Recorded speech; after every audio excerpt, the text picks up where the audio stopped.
Yang dia penyayang memang Pak Pendeta ini, tapi dia sayang semua. Jadi orang pembini semua juga dia sayang. Semua dia suka rangkul, peluk, ya, ramah, rajin jamaah, sambil berkata jangan lupa doa. Nah ini kan sebenarnya bimbingan menjebak. Nah kalau pendeta saya sudah model begitu, Anda jangan tanya majelisnya, jemaat yang dia pimpin, bisa bahaya. Ya, jadi ini bukan masalah baru. Ya, ada yang majelis selingkuh sekali dua. Istrinya sampai tahu datanya. Dua sekaligus. Beliau tidak main-main. Dia bilang, bikin apa-apa tuh total. Ya, kalau bisa dua, kenapa harus satu? Di gereja tua. Hujan rintik-rintik. Anak laki-laki sorong kasteo 3 juta. Hujan rintik ya. Saya pulang nih banjir di rumah ya. Ini saya pulang bukan hanya hujan rintik, tapi lebih kepada tsunami, puting beliung dan tornado. Dan aduh pulang itu tidak ada istilah di badai topan dunia.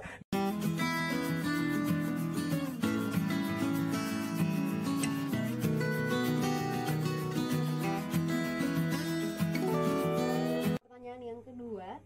Ini kami berdua suami istri punya penghasilan dan gaji dikasih, dan ini mau tanya bagaimana dengan seorang suami yang diam-diam dia punya rekening lain tapi bukunya itu simpan di kantor tanpa sengaja istrinya pernah lihat. Kalau ada urusan dalam rumah katanya tidak ada uang. Terima kasih Bapak Pendeta.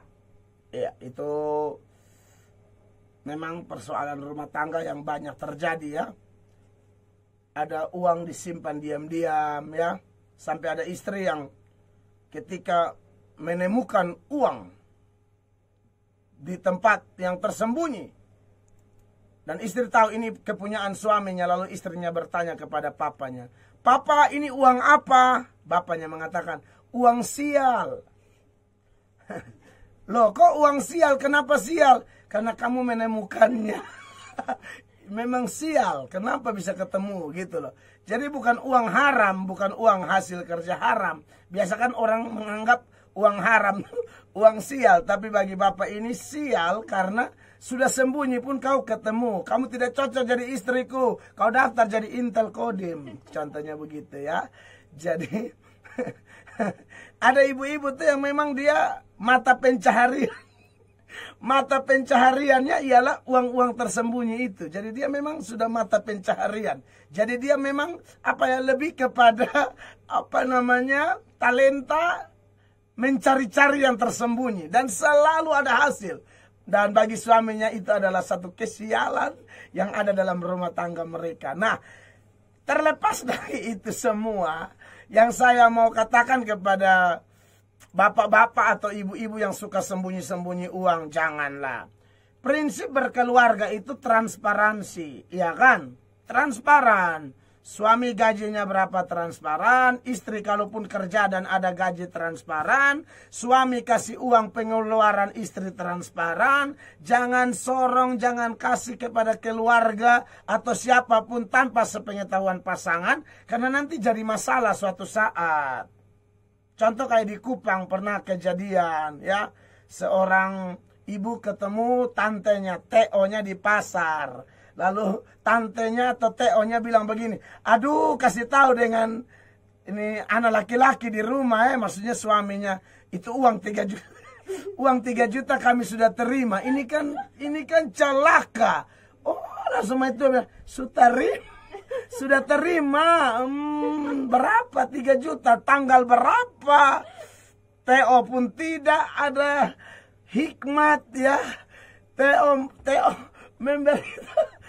memberitahukan dan berkata, waktu itu di gereja tua. Hujan rintik-rintik. Anak laki-laki sorong kasteo 3 juta. Hujan rintik ya. Saya pulang nih banjir di rumah ya. Ini saya pulang bukan hanya hujan rintik, tapi lebih kepada tsunami, puting beliung dan tornado. Dan aduh pulang itu tidak ada istilah di badai topan dunia. Dari jalan itu semuanya di badai topan dunia. begitu ya. Nah, jadi apa ya, saya sarankan jangan sembunyi-sembunyi begitulah. Saya kalau menikahkan orang, saya selalu ingat-ingat ya, uang kalau mau kasih ke keluarga, konsultasi dulu ya. Karena ada keluarga tuh yang jahat, gitu loh. Dia punya keluarganya si laki-laki, dia hanya telepon laki-laki, nggak bisa begitu. Anda bikin orang punya rumah tangga berantem itu, enak aja kau, jangan begitulah. Lalu bilang, aduh dia sekarang sudah lupa kita. Ya iyalah, orang sudah berkeluarga. Keluarga itu membangun keluarga baru. Bukan membuang Anda yang keluarga satu darah. Tapi sekarang dia punya keluarga itu satu daging. Dari satu daging ini akan melahirkan darah dan daging. Anak-anak. Jadi, saudara, tolonglah jangan bikin kacau keluarga anak-anak kita, saudara kita. Dan Anda menganggap istrinya Judas, istrinya kikir, bukan kikir. Orang juga ada pinjam koperasi, orang mesti nyicil ini itu. Kenapa harus membiayai hidup keluarga yang lain? Enak saja, semua punya kaki tangan kan, kerja. Nah ini maksud saya supaya jangan sampai TO yang membukakan itu semua di pasar ya. Oleh karena itu saya rasa harus transparan. Jadi kalau Anda tanya bagaimana suami seperti ini, ya menurut saya beliau lagi salah lah. Ayo bangkit, ayo berubah, ayo transparan. Dan juga jadi istri jangan pelit-pelit amat. Kalau memang ada uang lebih dan kemudian suami bilang kami mau bantu ini nih, silahkan dukunglah. Memberikan lebih baik daripada menerima. Tapi di manage sedemikian rupa sekaligus ada transparansi. Tapi ingat ya, untuk urusan memberi, ini saya kaitkan dulu.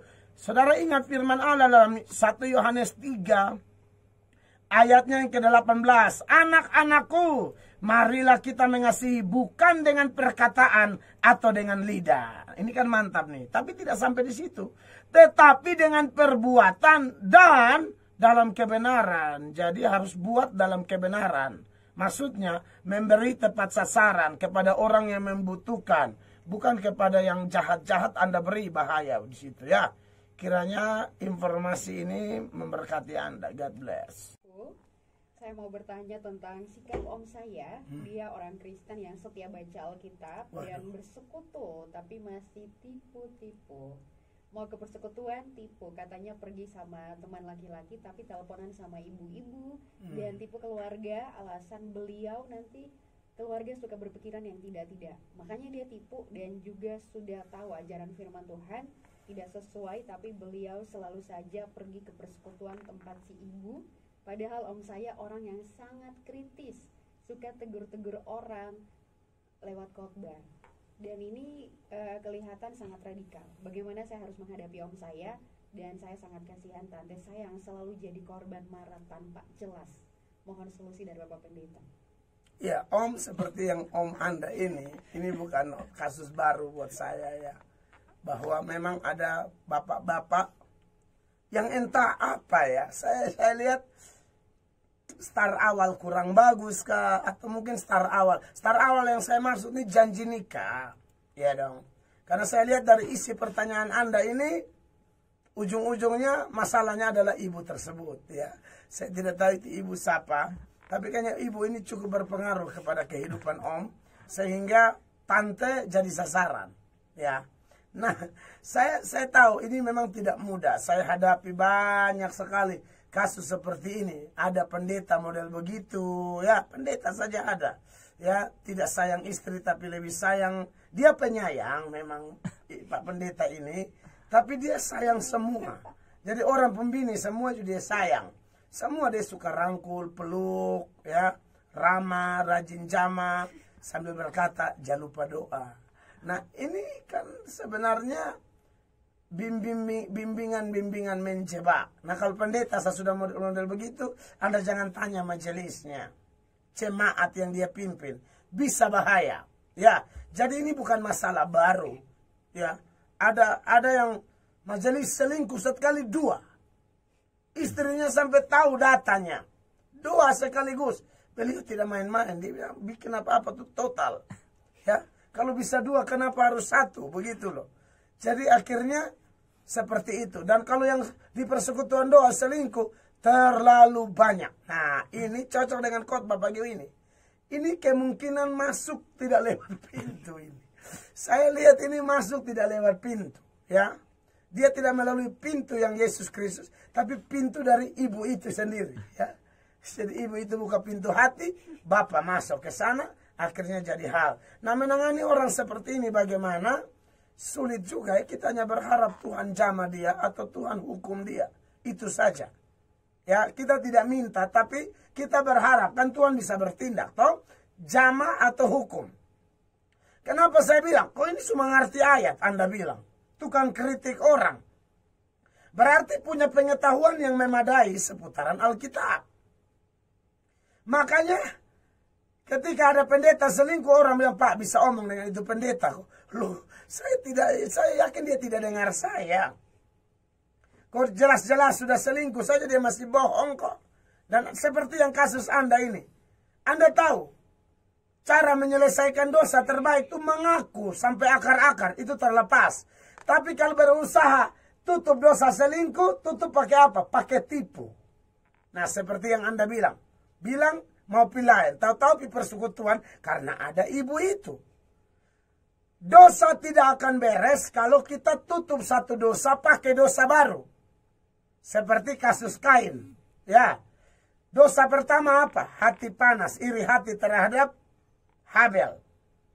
Sudah panas hati, Tuhan berfirman, kenapa muka tidak berseri-seri, Kain? Kalau kau punya muka model begitu, hati panas, nanti dosa sudah tunggu di depan pintu, tapi dia tidak peduli. Dosa kedua, tidak peduli teguran Tuhan. Anda catat ini. Kalau teguran langsung dari Bapa di sorga, waktu itu belum ada pengkhotbah seperti saya dan yang lain-lain. Pembicaranya langsung Bapa di sorga. Bapa di sorga saja Kain tidak peduli. Apalagi Melato. Iya kan? Jadi kalau orang bilang, tolong tegur. Ini pendeta, ini tukang tipu sekarang. Dia sudah selingkuh dan dia tipu kiri kanan. Pencitraan diri, seolah-olah bilang orang iri dan dia. Iri dan lu bikin apa? Setan.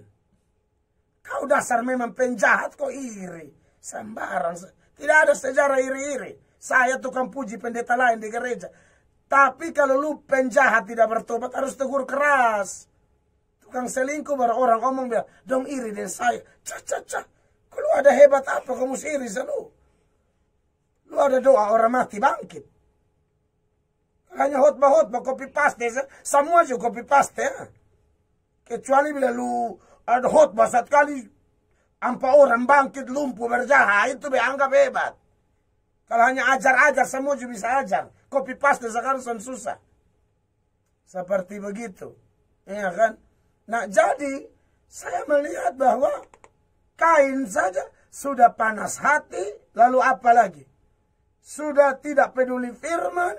Lalu apa lagi? Bunuh Habel. Dan yang berikut Tuhan tanya. Di mana adikmu Habel? Dia bilang, apakah aku penjaga adik? Anda lihat, tipu lagi. Aduh, susah sekali. Ya, menurut saya, mereka tidak segentle. Ada itu artis Cina. Dia bikin video porno. Dia mengaku, itu saya. Hebat. Sekarang dia tambah top. Saya lupa dia nama siapa. Cincang kangkong. Kok siapa? Kalau cincang kangkong, potong sayur ya. Ini siapa dia nama? Itu yang dasar. Mengaku, itu saya. Begitu. Pendeta selingkuh bela diri lagi. Termasuk ini om tadi.